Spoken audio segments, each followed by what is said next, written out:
시청자 여러분 안녕하십니까?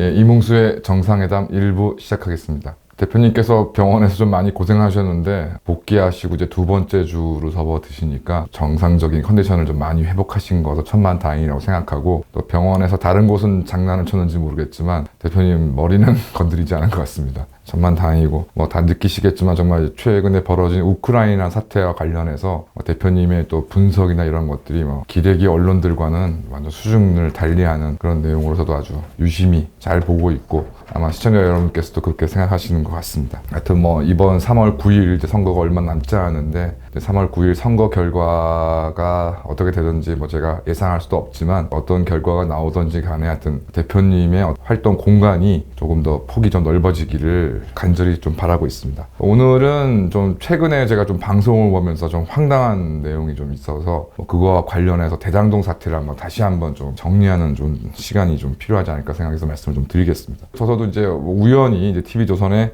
아침에 방송되는 신통 방통을 좀 잠시 보고 있었는데, 대장동 사태가 이제 문제가 되니까 이제 민주당에서 나온 인간이 대장동 사태를 두고 원래 이제 LH가 주도하는 공영 개발이 예정되어 있던 것을 이제 이명박 정부가 이제 이를 무산시키고 이를 민간 개발로 전환한 게 된 것이 이제 대장동 사태의 본질이다, 이렇게 얘기를 하니, 똥당의 이제 패널로 출연한 허은하 의원이라는 사람이 여기에 대해서 아무런 얘기를 지금 못 하더라고요. 그러니까 원희룡 지금 본부장이 이른바 대장동 일타 강사라 그래서 각종 언론과 유튜브에서 이 내용을 잘 정리해서 지금 그 방송도 하고 했었는데, 도대체 이게 이 선거 국면에서 선거 운동의 핵심이라고 할 수 있는 똥당 국회의원이 대장동 사태가 뭐가 문제인지도 모르고 있는 건가? 거기에 대해서 당연히 막바로 대장동 사태의 본질이 이재명으로밖에 기속될 수밖에 없는 이유를 설명을 해야 되는데 그걸 설명을 못 하더라고요 겁니다. 그러니까 지금 선거 국면이 어떻게 결론이 날는지는 알 수 없습니다만은, 지금 똥당 국회의원들조차 이 선거의 이슈를 제대로 파악을 못해서 이 중차대한 방송에서 이런 내용도 지금 얘기를 못 한다는 게 얼마나 지금 똥당이 정말 형편없는 조직인가라는 것을 다시 한번 좀 보여지고 있고, 이러다 보니까 물론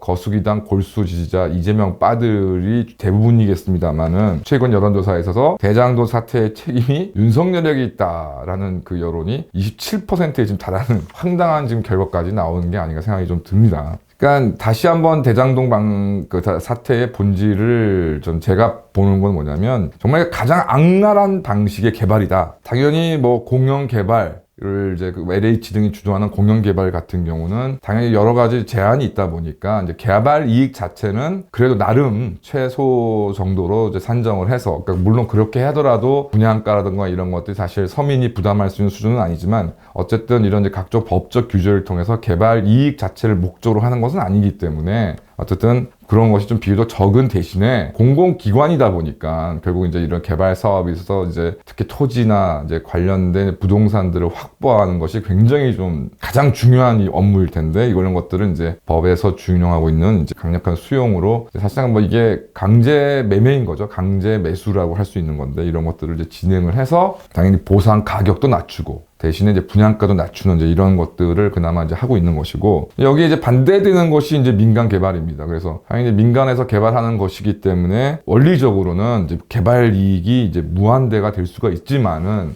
지금 현재 대한민국에는 지금 분양가 상한제가 적용되고 있지 않습니까? 이제 특히 수도권 같은 대장동 같은 토지거래 허가 구역이나 이런 곳에는 분양가 상한제가 적용되게 되어 있는데, 그러니까 이런 반면에서 개발 이익 자체를 이렇게 좀 제한도 당하고 대신에 수용을 함에 있어서 공공기관이 아니기 때문에 여러 가지 법적 요건을 갖추어야 이제 승인과 허가를 통해서 수용을 할 수가 있고, 그러기 위해서는 이전에 이제 해당되는 부지의 이제 소유권들에 가까운 소유권에 유사한 이제 권리들을 확보를 해야 되기 때문에, 또 이런 경우에서 협의가 좀 우선되어야 되고, 또 이제 수용 권한을 확보하기 위한 복잡한 행정 절차를 또 거쳐야 하며, 이러다 보니까 상당한 좀 진통이 진행이 됩니다. 그래서 공영 개발보다는 상대적으로 원가가 높게 책정될 수밖에 없는 구조라는 것이 이제 이런 제한들이 있는 것이죠. 그런데 대장동 안에서 이재명이 지금 계획한 대장동 개발 방식은 첫 번째, 그래도 공공기관이 들어가서 공공개발의 외양을 띠고 있기 때문에 분양가 상한제가 적용되지 않습니다. 그 다음에 두 번째, 공공기관이 들어가 있기 때문에 강력한 수용 권한을 행사할 수 있었죠.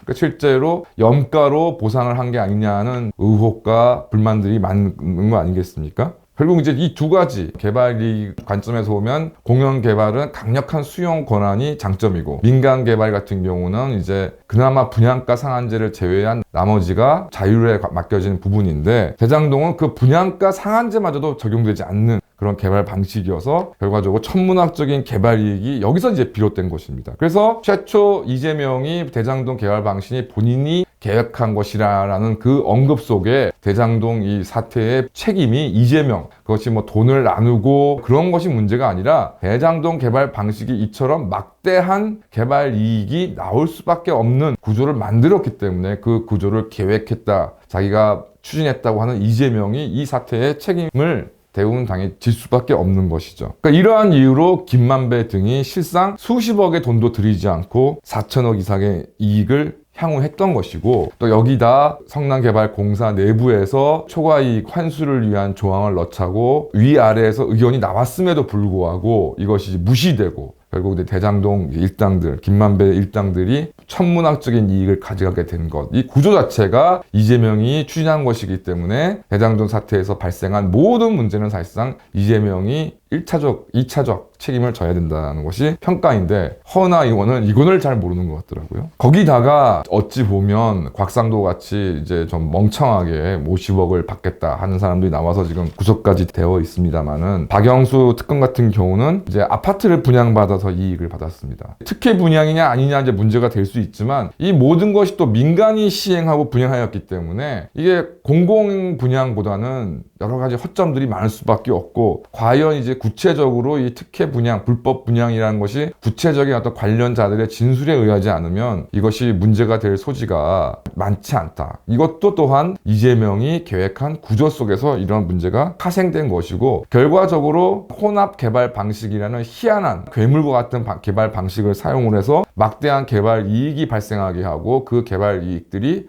이상하게 흘러가게 되는 구조 자체를 이재명이 만들었기 때문에 이재명의 대장동 사태의 책임이 클 수밖에 없는 그런 내용들을 뭐 잊어버렸는지 숙지를 못했는지, 하여튼 좀 이 부분에 대한 떡당의 대응이 좀 너무 부실하다라는 생각을 다시 한번 하게 됩니다. 윤석열 같은 경우는 이제 부산저축은행에서의 이제 대장동 사업에 대한 초기 대출, 이제 불법 대출이 이제 문제가 되는 것인데, 뭐 이 부분도 만약에 뭐 잘못된 부분이라면은 당연히 수사 등을 통해서 그 불법성이 확인돼야 되겠지만은, 설사 그 윤석열이 부산저축은행의 어떤 불법 대출을 눈을 감아줬다, 수사를 무마했다는 말이 사실이라 하더라도 그냥 결과적으로 종잣돈 마련에 불과한 것이고, 이러한 종잣돈을 마련한 이제 그 개발 세력들이 결과적으로 빚어진 이런 엄청난 비리의 주된 원인이다라고 보는 것은 전 무리가 있다고 생각하고, 이 부분에 있어서만큼은 설사 윤석열에게 대장동 사태에 책임이 있다 하더라도 이재명의 책임과 비교할 것은 아니다 라고 생각합니다. 그럼 결국 돌아와서 앞서 말씀드린 것처럼 이제 공영 개발 방식, 민간 개발 방식, 이재명이 주도했던 혼합 개발 방식, 그래서 이제 결과적으로는 막대한 개발 이익이 불투명하게 분배됨으로 인해서 이제 이런 사태들이 지금 벌어진 것인데요. 여기서 이제 의문이 듭니다. 여러 가지 이유로 이제 특히 수도권을 중심으로 한 지역에서 이제 막대한 개발 이익이 이제 발생하게 되는데, 그러면 이제 기존의 정치권이나 법으로는 이제 분양가 상한제 등을 통해서 분양가를 차단하면 이런 개발 이익이 국민에게 돌아가는 것이 아니냐, 부동산 투기를 잠재울 수 있는 것이 아니냐라는 것들을 이제 진행을 해왔는데, 실상은 잘 아실 겁니다. 분양가 상한제 등으로 분양가를 낮춘다 하더라도 결과적으로는 이제 부동산 가격이 폭등하게 되면 수분양자가 이제 개발 이익을 이제 온전히 향후하게 됩니다. 과연 이것은 정당한 것인가요? 또 그 다음에 분양가 상한제로 인해서 시행업자 및 건설사의 이익은 제대로 환수되는 것이냐, 뭐 아시는 바와 같이 여러 가지 뭐 원가라던가 이런 것들을 조작을 해서 결국 시행업자나 건설사가 목표한 이익을 그대로 수거하는 형태로 지금 대한민국의 각종 개발 사업이 이루어지는 거 잘 알고 계실 겁니다. 또한 개발 이익 환수제 같은 것들을 많이 얘기하지만, 아직 소유자가 실현되지 않은 이득에 대한 이제 과세를 한다는 부분에 있어서는 분명히 여러 가지 좀 난점이 있다고 좀 생각이 들고, 당연히 개발 이익을 공공이 환수해야 되는 건 맞지만 지금과 같은 형태로서는 반발만 부추길 뿐만 아니라 결과적으로 부동산 거래의 정상화도 가로막는 것이 아니냐는 생각이 좀 듭니다.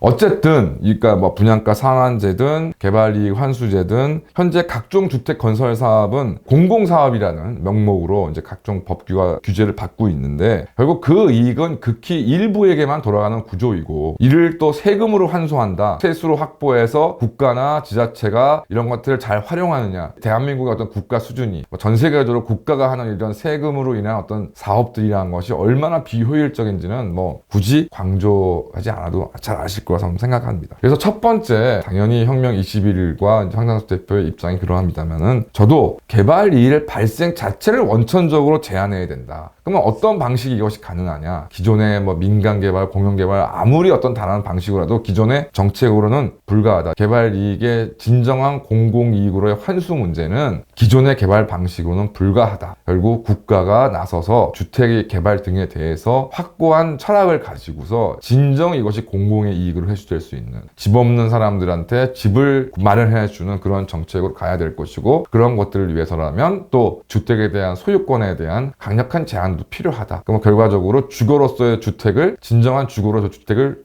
늘리는 것이 가장 필요한 일이 아니냐. 그것이 지금 혁명 21이 내세우는 국가적 주택 원가 판매라는 점을 시청자 여러분 잘 아실 겁니다. 결론적으로 말씀을 드리면 대장동 사태에서 물론 뭐 이재명이 책임이냐 윤석열의 책임이냐 곽상도 등의 뭐 전직 고위 공직자들의 책임이냐 뭐 이런 문제도 중요하지만 대장동 사태가 던지는 그 화두는 이렇게 막대한 개발 이익 자체가 구조적으로 발생하는 이상 대장동 사태와 같은 사태는 근본적으로 없어질 수가 없다라는 점이 아닐까 생각합니다. 감사합니다.